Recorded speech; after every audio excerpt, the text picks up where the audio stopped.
Mr. Lee. I wanted to ask you, I saw the readout of Ban Ki-moon's discussion with I guess, a military leader of Thailand, saying that he supports the process on the referendum.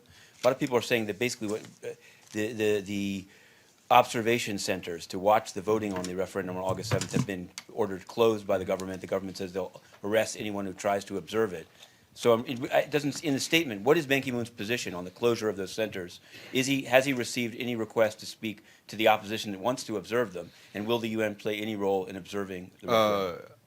I don't know about any role the UN will have. I can check. I'm not aware of any. Obviously, we would hope that the referendum goes on peacefully and that all those who want to express themselves are able to do so, and that the basic rights of people are guaranteed.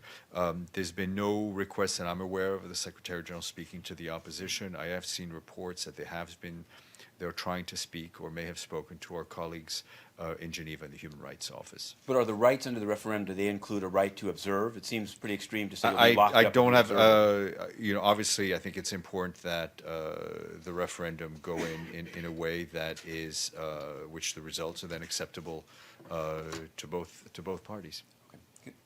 With Reporters Without Borders this afternoon, and I know that their Turkey representative is still jailed, Errol Underglu. Do you expect that to be among the topics? And is the Secretary General concerned about the other journalists? No, we're concerned about the arrests of any journalists. We're concerned about the arrests of human rights defenders, defenders of journalists. The meeting with the Reporters Without Borders was pre-scheduled, and it comes at their request. And and then I have a question on South Sudan, but I want, just since you said you didn't know, the Turkish mission has answered and said that he was arrested for previous tweets that he'd written about a previous case. So I guess I wanted to know: does the Secretary General think that it's legitimate for arrest warrants I to be issued haven't for seen social the media I haven't seen the statement pronouncements? that was put out, but it's clear to me, and the Secretary General has stood up to defend the rights of journalists to express themselves in print, verbally, orally, and Can I ask you about on South Sudan? Twitter. Sorry. Yes, you go ahead. May I ask Sure. me Let me South ask you about Sudan. South Sudan. In South Sudan, there's a leaked email by the DSS of South Sudan. The reason I'm asking That's a about surprise. Yeah, the reason I want to ask you is because it seems to implicate, it might even be related to the thing that you just said, but what I'll ask you about is, it tells UN staff that they should not, that there may be a strike by judges and teachers in South Sudan, and that during this time of uncertainty, they should not show their ID cards while they're in town, and they should not give over their driving permits to the authorities if requested. So I wanted to know, I mean, maybe it's a smart thing to suggest, but given host country agreements, is it the norm for UN officials, UN personnel to not show their UN ID cards or to not turn them over to authorities? I don't know if it's the norm or what's the norm. And again, I have no clues to know the validity of the email you're referring to.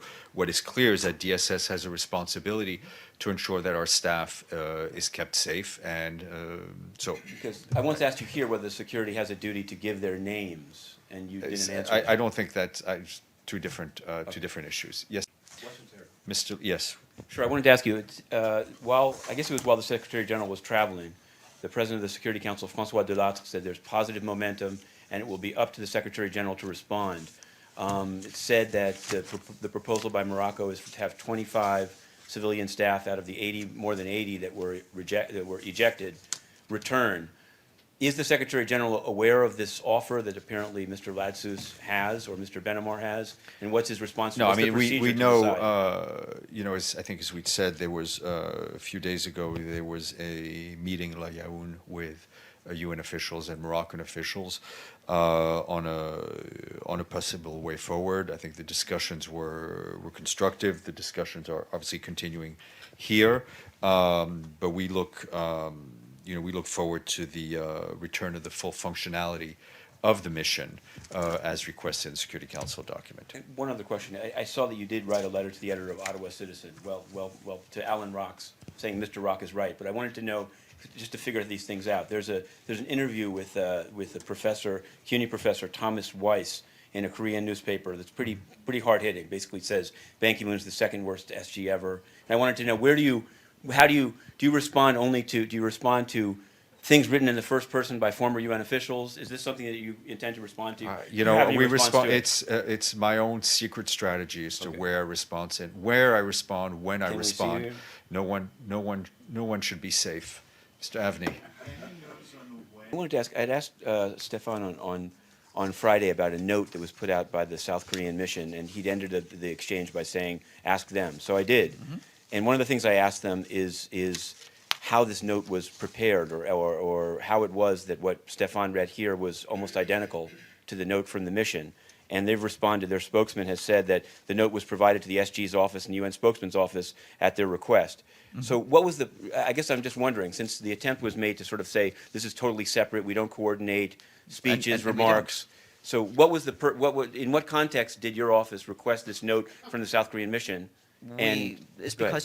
because you asked at these briefings. So But you he asked read at the Stephane, briefing something that and was then as a identical to the result note. of you asking Stephane, he asked the mission what they were saying. But we the reason I ask we is wanted that, to is know that because what he read out before I'd asked the question, before he'd even had any chance to ask, was identical to the note. So it seems like, no, I would doubt that because ultimately what Stephane wanted to do is know what they were telling you. You know, obviously. Once they gave us what they told you, we took note of that, and so we have that now. But it was in response to the fact that you were asking about it. so it was after Friday's noon briefing. It was after whenever you asked. I mean, you've asked a couple times about this. No, I asked about the note on Friday. Okay.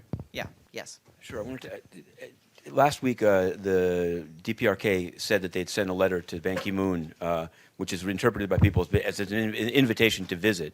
And I think as at that time you'd said you hadn't seen it. Has this letter been received? And what do you say to various commentators who said, you know, Ban Ki-moon would benefit, this is a direct quote, enhance his political position as a future presidential candidate by making such a visit?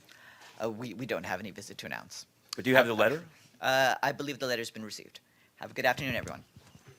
Yesterday, the South Korean mission here put out a statement in Korean to the Korean press denying a number of things, saying that it was nothing inappropriate about the mission setting up meetings for the Secretary General with South Korean political figures, one that we've discussed here, but this is the one I wanted to ask you about. They directly deny that the mission has played any role in writing speeches or remarks for the Secretary General. And I'm asking you this because I know someone that did just that at the mission. So I want to ask you directly, to your knowledge, has the Secretary General had speeches or remarks written by staff members or advisors to the South Korean mission? To my knowledge, no. The Secretary General has a full and excellent staff of speechwriters who work for the United Nations and who work for him and who write his speeches, whether he's delivering them in Korea or whether he's delivering them in New York. And in what role was so we'll see, because there's somebody that says that they did it. But in what is the role of the mission in setting up meetings for the Secretary General? I think you'd said that the mission suggested a meeting. Right, for and it. I think it's not unlike any other mission. When political leaders from other countries come and they want to meet the Secretary General, it is the mission that they represent who suggests meetings, and then it's up to the Office of Secretary General to accept or deny those meetings. I think it's completely natural. I was once asked to speak to a deputy permanent representative of the South Korean mission, and the purpose of the meeting was essentially to tell me how to write about Ban Ki-moon and Well, how. that's a question between you and the permanent mission of that It seems like country. it seems to implicate Ban Ki-moon. that- Like he's not aware of that. That's I will stop there because we're getting into What? into an issue that's between you and that permanent mission. Okay, thank you all. Have a wonderful weekend.